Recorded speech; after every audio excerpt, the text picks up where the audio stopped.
YouTube açık ama 2 gün, kaç 3 gün oldu. Shortlarım 1200 mindən aşdı ve 2-3 video. Normal mi? Normal bu. Acayip ku getdik ku. 5-6 подписчикам var burada hazır. Şimdi ne olacak ben?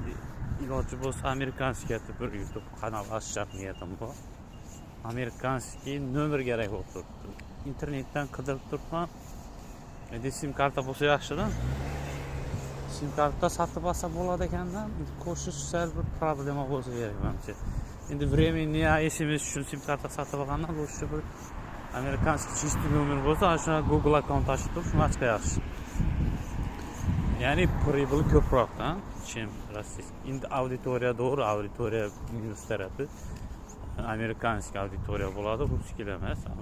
İngilizce ko'proq menga doğru gelir. Atak russkiy akkauntda o'zingizni shu go'sluqdan o'tirib nömeri açılgan nömer yaxshi российский. Rossiya auditoriya bo'ladi, lekin немножко puli sal kamroq bo'ladi. Fakat endi göremiz, fakat şu kanalda yürütüp duraman, her gün 4-5 video çıkaraman, maksimalli kızık, fakat bana normal şu yöneriz. Gençlik kılavlarımız bu arkada kalırsa taştı. Video yokken olsa biz zaten like kaldırma.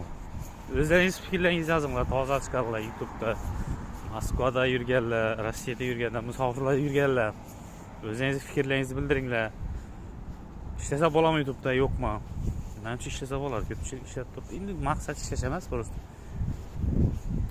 kontentni davom ettirish, kontentni bosinglar qazan.